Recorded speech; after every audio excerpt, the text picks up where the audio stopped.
Good evening, buenas noches, and thank you for tuning in. On behalf of all of us at the locally based, independently owned bookstore Books and Books in Miami and Key West, Florida, and in partnership with Miami Book Fair, it's my pleasure to welcome you to a virtual evening with Lisa Taddeo to discuss her debut novel, Animal, published by our friends at Simon & Schuster. Lisa Taddeo is the author of Three Women. She has contributed to the New York Times, New York, Esquire, Elle, Glamour, and many other publications. Her nonfiction has been included in the anthologies Best American Political Writing and Best American Sports Writing, and her short stories have won 2 Pushcart Prizes. She lives with her husband and daughter in New England. To moderate this evening's conversation, we're joined by Elin Hilderbrand. Elin is the author of The Blue Bistro, The Island, Nantucket Nights, and Summer People, among others.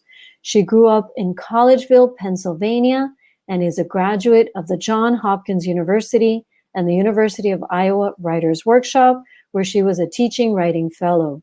Her short fiction has appeared in 17, the Massachusetts Review, and the Colorado Review. I'll take a moment to remind you that throughout this evening's broadcast, you're invited to ask questions by using the Ask a Question feature at the bottom of the screen. And you can order your copy of Animal from Books and Books below by pressing the green button. We appreciate each and every order and the generous donations from viewers everywhere. And now, without further ado, I'd like to welcome our guests to the virtual stage. Hello, hello. Hi. Hi, Okay, everyone, I'm Elin Hilderbrand. It's nice to be here with Lisa Taddeo. I matched my dress. I'm going to show you to the book cover very intentionally this morning. Went through my closet. I'm like, what do I have that is red and purple? So I said on my Instagram this morning that if my novel Golden Girl is yacht rock, this is heavy metal. And that is like, my weak attempt at like trying to sort of categorize the punch and the power and the sort of suppressed, I'm going to say rage, whatever that is contained in this miraculous novel. So I guess, Lisa, let's just start by you giving us a description. I'm afraid to do it because I'm going to give spoilers, as you might imagine. There are a lot of twists and turns. So I'm going to ask you to describe Animal. Sure. So it begins with a woman who is having dinner in an Italian restaurant with a married man. And she tells us that another married man comes in and shoots himself in the face in front of her. And so begins her journey from New York to Los Angeles, where she goes to find a woman named Alice who holds the key to her past. Okay, and we're just going to leave it there. So, which is very wise. So, yeah, our main character's name is Joan. She makes a cross-country trip in search of this woman named Alice. She goes to and somehow finds her. Maybe she knows where she's looking and finds her. And then they sort of explore any connections that they may or may not have. I guess how did you come up with the idea for this book? Like, where is it rooted, Lisa? I had lived in Topanga Canyon, where the book is set for a couple of months. And it was a really wild place. It had coyotes and rattlesnakes and like steep drops off of cliffs. And it was just gorgeous, but also really frightening. And I didn't start writing Animal until I was going to school in Boston. But I had that heat and the memory of the heat and the sort of, the kind of gothic weirdness of the people in Topanga had really stayed with me. So when I was looking for a story, I was writing Animal towards the end of writing Three Women. So I had a lot of stories of female rage and anger, and I had a lot of my own experiences. And so I created this character, Joan, and it felt like a natural place for her to be. I wanted the rage to kind of have a place to to feel even more stifled in a sense. And so that's how I brought her on this sort of journey to reclaim what she had remembered from her past. So, I mean, I agree. I feel like Topanga Canyon, and I've never been there, and I can't even really picture. So it is in greater Los Angeles, correct? Yeah, it is. It's right beneath Malibu. Okay. So just like I'm trying to think of a good. Do you know where the Malibu feed bin is on the Pacific Coast Highway? I mean, I know the road that goes through Malibu, and I've been like, I know how they have like those restaurants or like the big sort of club. I don't know what they are, but you go in and it's like a beach club. Exactly. So I don't know that I've been further south or north. So it but is. Anyway. Yeah. Well, I'm terrible with direction, and I live there and I drove there every day. But to say south and north, like that'll just really start showing my my ignorance. So I'm just. But no, but it's. The water was on the left, so I feel like I was driving north, but I had been in Santa Monica. I don't know. Okay, so it's in that general vicinity, and it's wild, but it's so funny because it's mentioned in this memoir I read called Stray by Stephanie Danler. I don't know if you know her. Yes, I do. She was living in Topanga, and that's sort of the first time I was like, what is this place? But it feels very wild. It feels very hot. And in some sense, it feels very unsafe. And so it felt like, and you did a great job describing it. And also like let me ask you this question. Do like a lot of like celebrities live in Topanga Canyon? So not some, but not like the, kind of some of the weirder, more, interesting celebrities. Okay. It's not like the Malibu of, it's very much its own thing. Okay. It's a place where you can get more land than probably any place else. Okay. In the greater Los Angeles area. You can have maybe an acre for horses. Okay. Well, that's very, very good to know. Okay. So did you tell me so we don't want to give anything away, but the story of this woman, of Joan, and the anger and her relationships with men, which are so compelling in this novel, so compelling. She's been having an affair in New York with a guy who she calls Montana. That relationship in particular was so riveting and heartbreaking to me, and so I was just in it with her and feeling everything. But at the same time, extremely problematic. That is not her only problematic relationship. She's got a bunch of them. And she calls herself depraved, which was a word I actually had to look up again, just to make sure I was getting it right. So why did you want to write about a woman that in some sense, a lot of readers might find unlikable? Yeah. Well, that's part of, it's not, I wasn't setting out to write an unlikable narrator, but I did want to write someone who was being completely, unwaveringly honest in a way that felt dangerous. And I think that if we all went around being more honest, we would all go around being more unlikable. But I think ultimately more likable. I think there's that little curve that you have to get up where you say something honest and someone's like, oh my God, what a bitch. Right. And then they're like, wait a second, she's right. So I wanted someone who was done having any kind of artifice, and I also, I think we've been seeing plenty of unlikable men in fiction and nonfiction for eons, and we're okay with it. And so part of it was that I didn't want to create an unlikable woman, but I wanted to see, what would happen if a woman sort of told the truth. Right. Exactly. Wow. And that's exactly what happens in this book. Okay. I want to ask, I feel like the obvious question, how difficult was it? Because you and I sort of connected when I read Three Women. This is a hilarious story. My editor at the time, Reagan Arthur, who's now the publisher of Knopf and who is still a dear friend and confidant of mine and a real source for reading.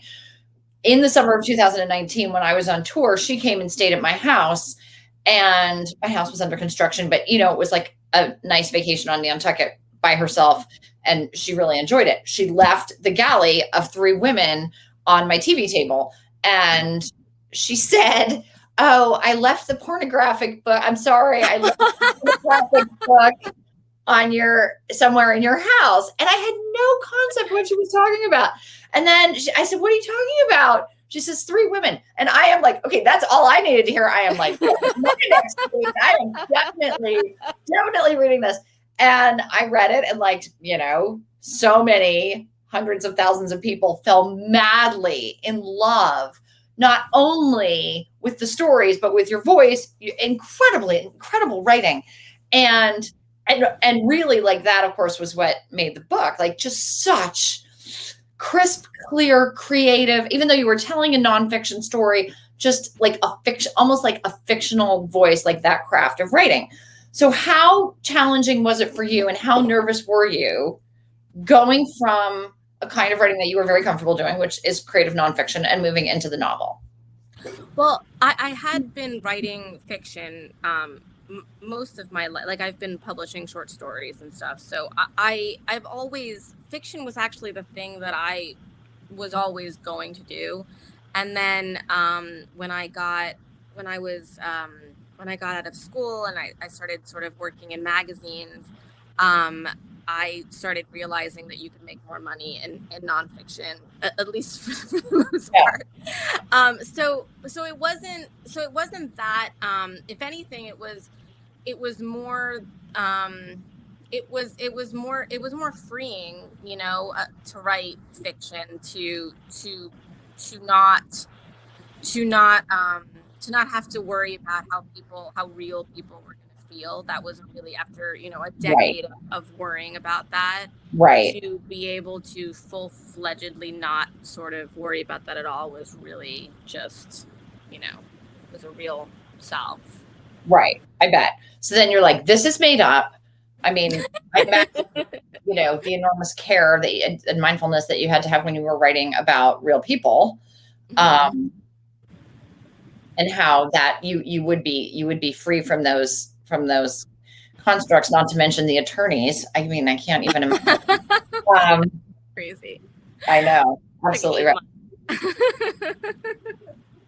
So let's go back. I was very intrigued by Meredith saying that you were a sports writer, or you won Best American. And I want to know about your sports writing, but before that, I want to know, can you take us sort of on your journey as a writer, where you started, how you got started? Sure. So I'd been writing short stories since I was a kid, and submitting them, to magazines. So I started doing that when I was probably 12 or 13. Sure. But professionally, I worked at Golf Magazine in my early 20s, and I didn't know anything about golf, and I got this job as an editorial assistant at Golf Magazine, and then kind of worked my way up to features editor. And I played some golf during that tenure, but when I walked into that office for the interview, I was just I was really just, I didn't say that I played golf, but I didn't say that I didn't play golf. Okay. That's hilarious. It's such a specific, the thing is, it's such a specific sport too. Okay. Yeah, totally. But it was great. I went and I was able to write a lot of stories, the cool stories. I went to, do this story in Ireland when I had no other real experience. And I just it was, I did a lot of cool stories that were fun and interesting. And I learned a lot about golf and magazines. And then from there, I started writing for Esquire. Okay. So that, and then that kind of became more of my sort of wheelhouse. And then I got the book contract for 3 Women. So when you're writing for Esquire, which is actually one of my favorite magazines, I don't subscribe to it, but if I'm at a gym and it's on the rack, I always read it because I feel like it's so smart. It is it's like a male-oriented magazine. Were you working with a lot of men there? Yeah, I think I was one of the only women. I wasn't in the, I mean, we were, all the writers for the most part were either freelance or on contract. So nobody was in the office, but every time there was like a party or everything, I was usually the only female writer. Right. And did that influence, I mean, I don't know how to ask this question. The narrator in Animal feels like the kind of woman who deals better with men. She prefers, it feels like she prefers the company of men. I mean, if you think her relationships with men are problematic, her relationships with women are like way more problematic. Yeah.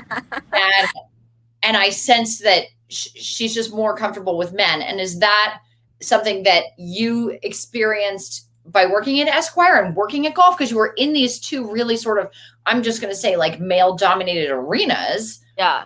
Did that influence you and or the character, do you think? Yeah, you know, I'm sure that it did, for sure. I mean, I think that, you know, writing for Esquire, writing with men in mind, in a sense, in terms of like men being the outside just got really crazy over here. It just got dark and thundery. Writing with a male reader in mind was definitely something that I trained my brain to do. So that's a big part of it. But I think for the most of it was that that I grew up with a mom that I was always kind of trying to please, and a dad who I didn't have to.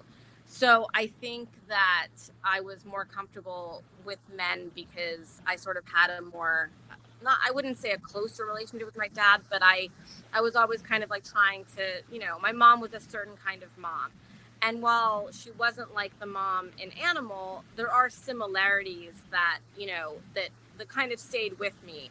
So I think that is a big part of where that aspect of Joan comes from. I was very interested when I was researching Three Women in the relationships that the women had with either their fathers or their mothers, and how that kind of translated to the way that they were out in the world. Yeah. Yeah, I definitely can see that. Okay. I mean, I'm just like, my wheels are turning. It is, I want to ask, I want to talk about the sexuality. I want to talk about the sexuality in Animal, and I want to talk about the sexuality in Three Women. And I want to talk about, and I'm not even really going to ask you a question. I just sort of want to say this, and then you can see how you want to respond. I want to talk about you being brave enough to take on the issue of female sexuality and what that experience has been like for you, and what it was like with Three Women, what kind of, I mean, you must have heard from, I can't even imagine how many thousands and thousands of people about it. And then if you've had any feedback about the sexuality in Animal. Yeah, you know, it's been very it's strange that when people sometimes bring up the narrator of Animal, they're like, you know, oversexed or hypersexed, or, you know, and there is a lot of sex in Animal, but it's kind of like it all sort of is part of a bigger thing. It's part of like the way that she deals with men and women. And that's what's really interesting to me. What's interesting to me is that people seeing any kind of calling a woman in these days hypersexed, you know, when kind of like that's something that we've allowed for. Women are now allowed to have sex the way that men do. It's interesting that there's the idea of hyper or over, meaning that, you know, she's doing too much. And I think that it's always so interesting that people are calibrating that, you know, with females in fiction or even in Three Women. It was the same thing. It was like, oh, well, you know, like there were a lot of women who would talk disparagingly of the Three Women, saying like, well, you know, she shouldn't have, you know, she was asking for all of that stuff was still, you know, so that's been shocking to me. So I think part of the rage in Animal comes from that as well. my kind of anger and the anger of women that I know for being put into a sort of a box or being calibrated in a way from the outside. So it's been really hard, I guess, to answer your question, because sometimes you just want to, you don't, it's hard to have this kind of, to know that there's going to be a judgment of the type of person that you're writing. Do you know what I mean? Like, Yeah. Like that someone's judging a fictional character in a way that doesn't really like square up with what I thought that reading was all about. So it's definitely strange. And I guess I knew that was going to be something after Three Women with, I knew that Animal would cause some of that, but I also I'm still surprised every time when people kind of box outside of the lines, where it's like, wait, we're not just talking about the writing or the story, we're talking about this person's choices, as though this person should be punished for them. Right. Exactly. So interesting. And I feel like one of the points, the entire point of Three Women was to actually discuss female desire. Yeah. And to put it out on the table. Yeah. And back in the day, Lisa, I don't know about your mother, but my mother read like Marilyn French, The Women's Room, and she read, oh God, what else, right? All of those books in the 70s that were like very, they were like the sex books, and she could not get enough of them. And then I, by extension, because I was just reading anything that she had, would like read them. That's basically how I learned everything I know. But then, it's weird because then those sort of fell out of fashion for a while. And certainly I don't think any popular book has dealt with like actual female desire. And I feel like even in 2021, we are feeling like our people my age anyway, in their early 50s, are feeling like our desire should not be discussed. Yeah. And so that's sort of the issue with Three Women, is like how refreshing it was, and how honest and brave it was of you to take that on as a topic. I kind of want to mention E.L. James and 50 Shades of Grey, because that was like another phenomenon in the last 15 years where, and everyone was digging that. That was at the top of the bestseller list, Yeah. And, but anyway, but in Animal, she's basically a seductress to some extent, men and women. She doesn't know really how to deal with men. She's got neighbors, roommates and stuff in Topanga Canyon, and she doesn't really know how to deal with them except sexually. But that's telling the story. That's not, we're not judging her for that. We are just following along with her as a character, if we're reading correctly. What I've sort of found in my own writer's life is that, yes, you personally, the writer, are being judged. The story is being judged by the actions of the characters, instead of just seeing them as part of the whole. Yeah. And I can't combat it. And I guess you can't combat it either, but it is like so frustrating. It's really frustrating. It is. Yeah. And I have a friend who writes historical novels. Her name is Beatrice Williams. And she put up on her Instagram yesterday or the day before, somebody was complaining about the language in her books and like the profanity.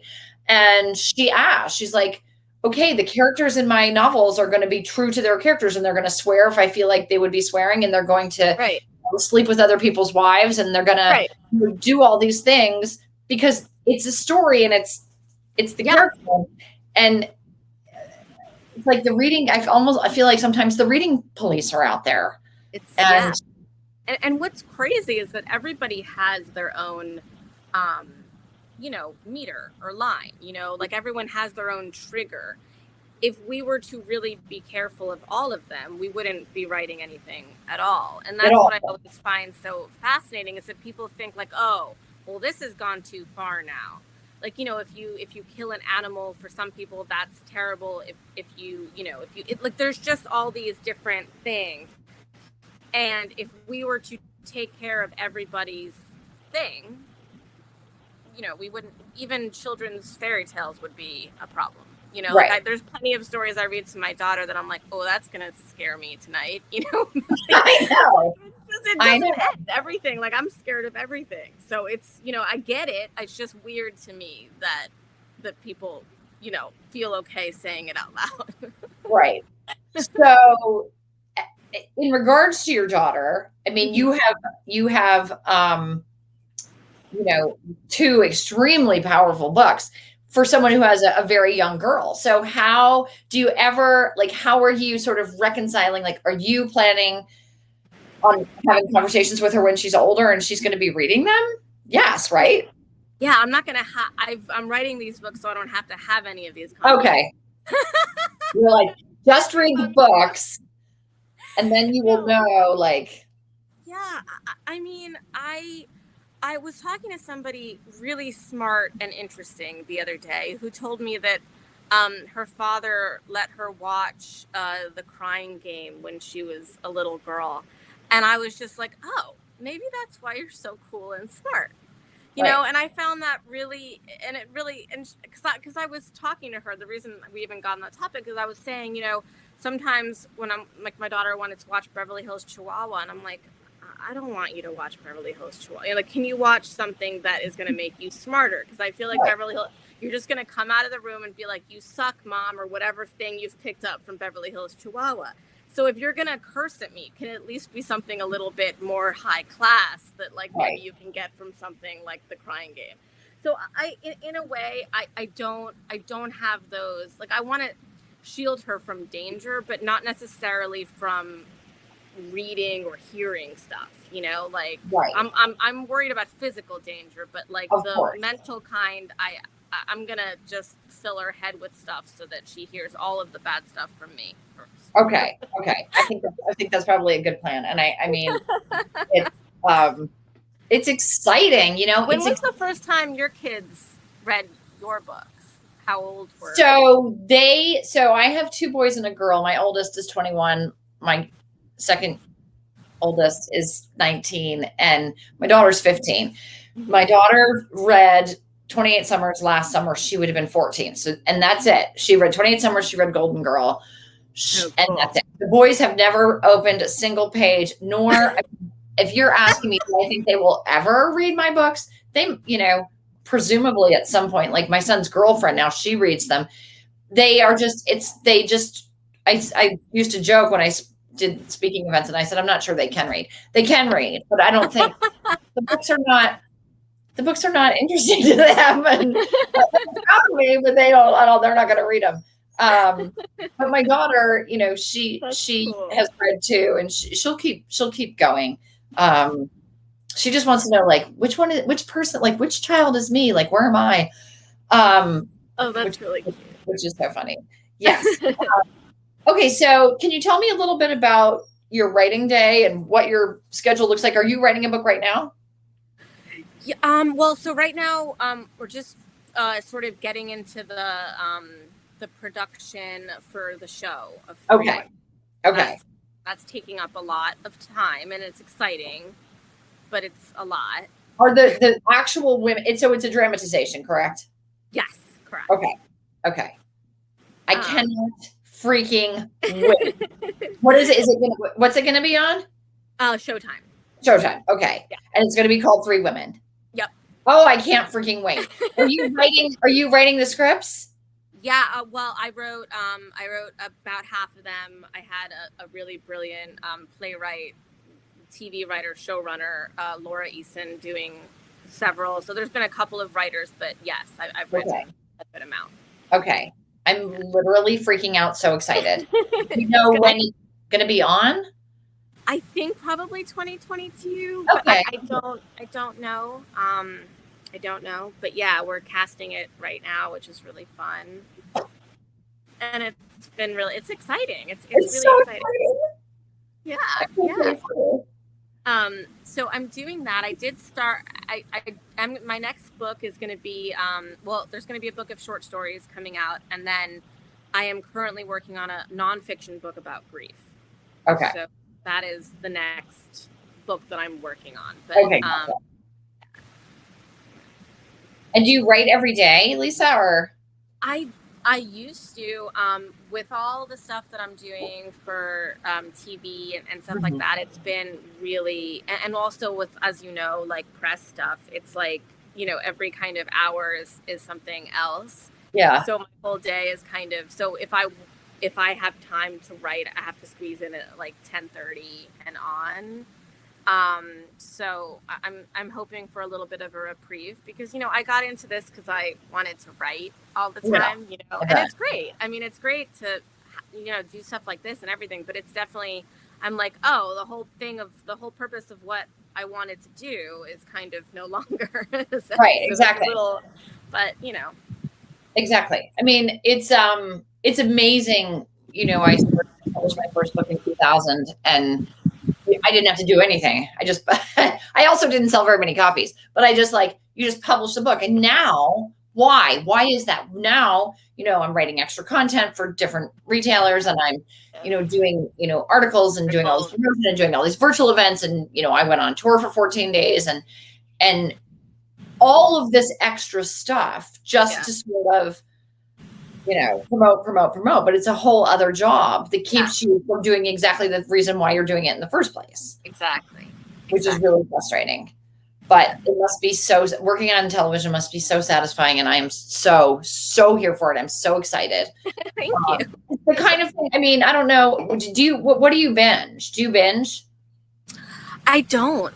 I mean, I want to. It's all I want to do is spend an entire weekend watching something. And so you don't watch shows? I mean, I do, but not like the way that I used to. No, okay. I watch a lot for like we're looking at directors for 3 Women right now. So I've been watching, I've watched like 8 different short films a night kind of thing. So I'm like while a lot of them are obviously really beautiful and great, it's like, when you're watching something when you're like taking notes and doing stuff like that, I'm doing that like every night. So I'm not, it's like everything is jumbled. It's just a lot. So you're not watching Mrs. Maisel because like everybody else. I'm not. And I really, there's so many shows. The last show I binged was Game of Thrones. Okay, that was a while ago. Yeah. Because I didn't watch it when it was first on because I don't remember what, but I watched it when my daughter was like nursing and I would just be up all night. So I would just watch like 6 seasons in like 4 days. Okay. And it was such an awesome experience. I miss that so much, just watching things, Right. Right. I mean, I definitely think it's the golden age of television, but I also feel like the content that I want as a 51-year-old woman, like I want more of the kind of content like that you get once a year. You get The Big Little Lies, you get Fires Everywhere. Oh, Normal People I binged. That was the last thing I binged. Okay, normal, yeah, right. Like Normal People, like things that are like not zombies, not drugs, not Marvel, that like the kind of domestic dramas. And I just feel like there's really a dearth of them. I feel like we need more. We need more content that is just dealing with normal life. And I feel like 3 Women will fulfill that for us. Okay. I'm now going to go to questions, Lisa. Okay.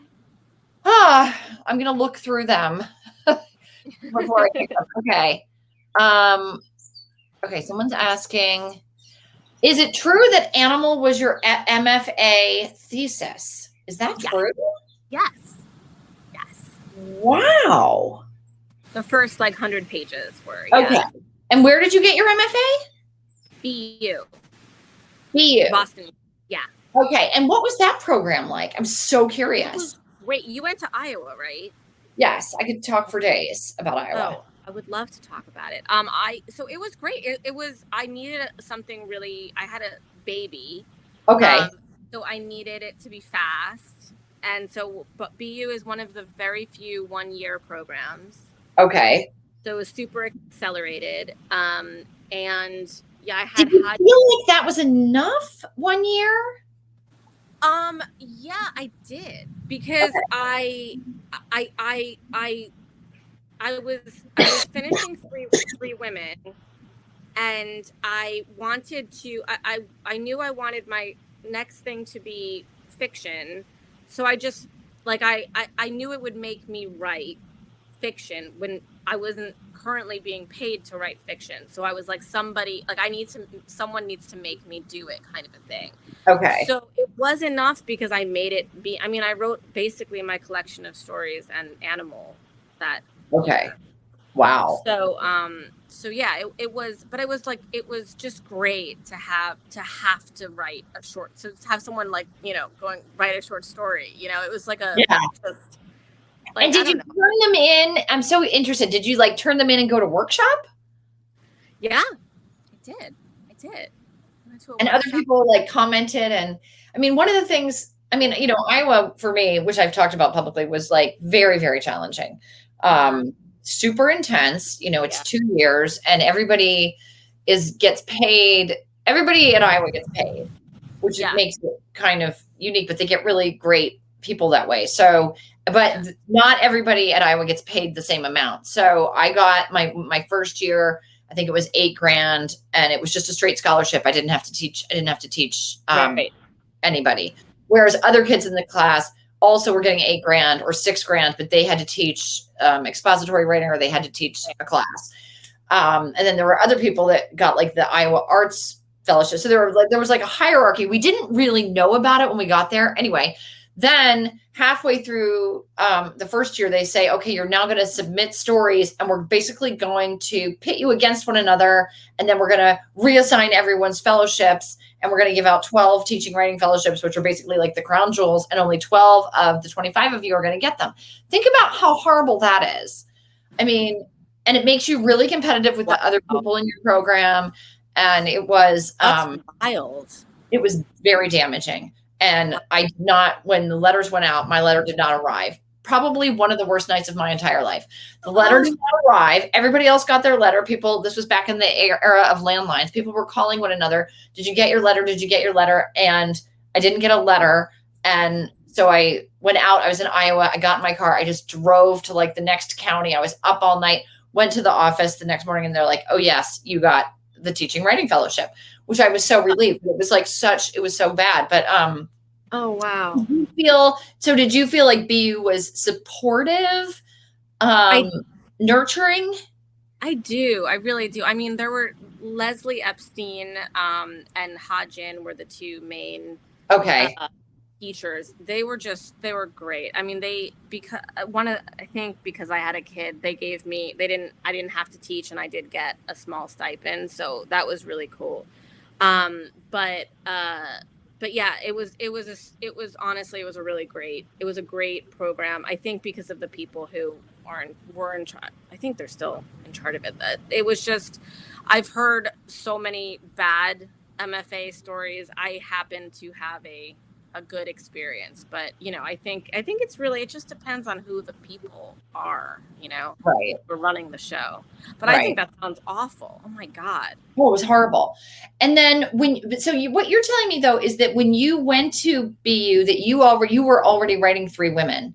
Yes, I was almost done with it. So what was the genesis of you getting that book deal? And did you know, or when did you know that it was going to be like this enormous phenomenon? Like, I must know. This is what I must know.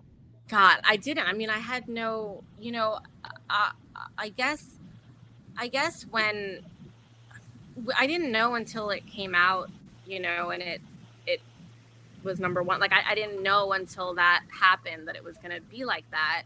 I didn't know if I was going to be, I thought I was going to get a teaching job, that was one of the reasons I went to BU, because I figured, I would be able to get a teaching job after getting an MFA. So that was one reason. So, it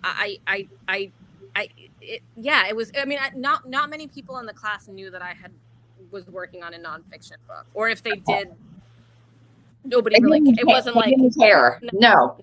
Nonfiction, nobody cares about nonfiction. Nobody cares. Kind of literary fiction workshop. It's like nobody cares. Nobody cares. And yet at the same time, it was such a force. It was such an amazing book and so unusual. Okay, so I do want to. You mentioned Ha-Jin, so I want to switch because she wrote. Tell me the name of the book that she read that I wrote. Was it Severance? No, Oh, that's Lin Ma. Hajin, he wrote Waiting, and I think he won the National Book Award. He's a really, he's a phenomenal writer and teacher and human being. But he was great. He was really, really great. He, yeah, I mean, him and really all the teachers, I have to say, it was just a really, it might also be because I was probably one of the oldest people in the program. yeah. I was certainly the only one with a kid. So I kind of was, I don't know. I was there to work and to get the writing done, but I wasn't there to like compete the way that I might have been if I had been, younger and not kind of, worried about whether I could find a babysitter that night for a reading that, all the kids were going to. Right. No, I mean, it definitely paid to be older. I was 26, 27, 28 at Iowa and didn't have children, but there were definitely people there who did have children. And I was like, always like watching them. Like, I don't know how they're doing it. Yeah.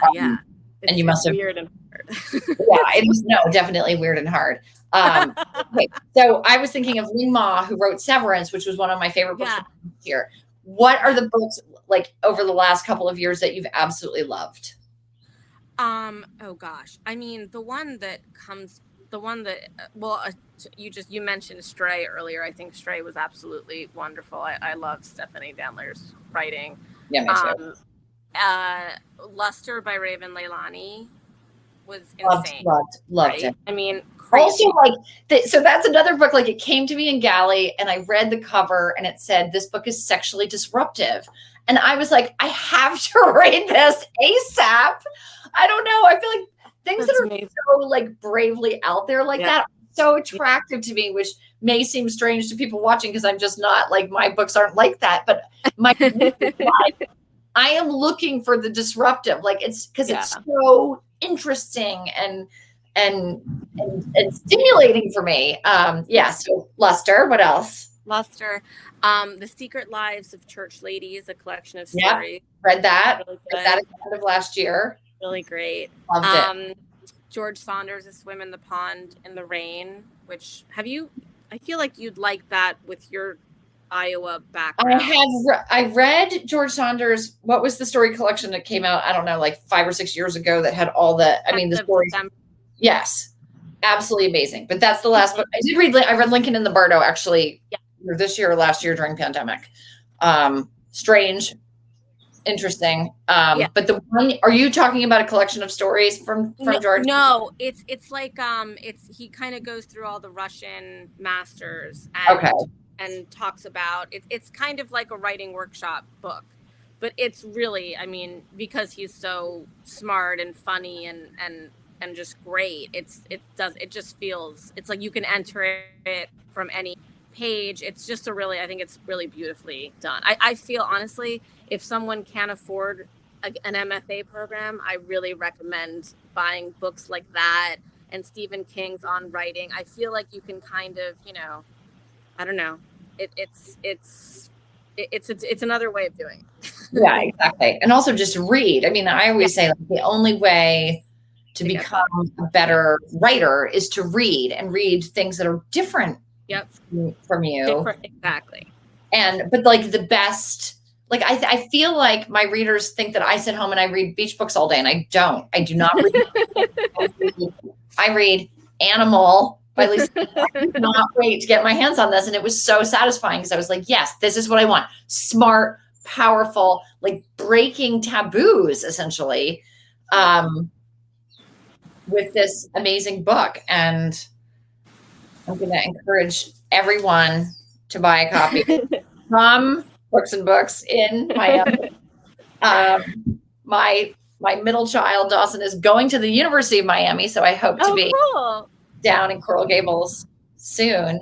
But thank you, Lisa. So this has been so amazing. And I feel now, of course, I feel like we're best friends. I know. And I'm so psyched for you with 3 Women coming out on Showtime, and Animal would also make an excellent feature, just FYI. And I want to show this, which is this beautiful like tote bag that was made for It's the book. cool. I love it. Oh my God, with the coyote in the back. Isn't that cool?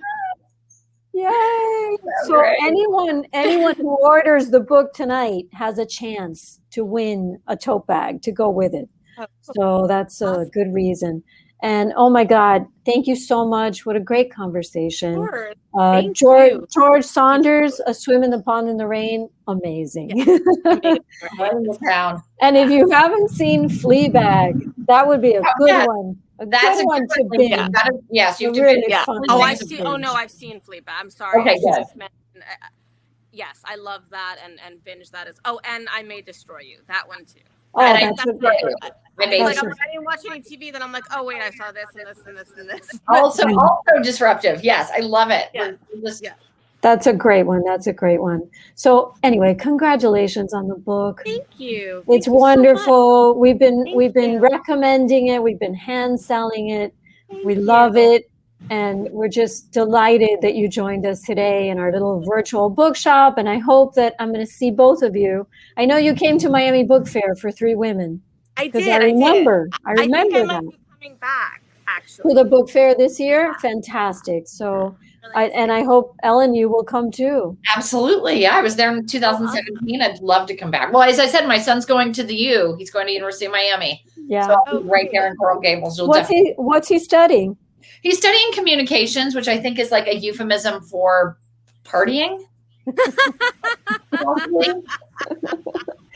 Oh, that's great. That's great. Well, I graduated from UM a bazillion years ago, and communication was my major. Okay, good. Well, maybe I did some partying, but I also did some reading, so along the way. So anyway, thank you so much. And to everyone watching, take good care, and we'll see you again soon. I hope. Bye, guys. Okay, bye.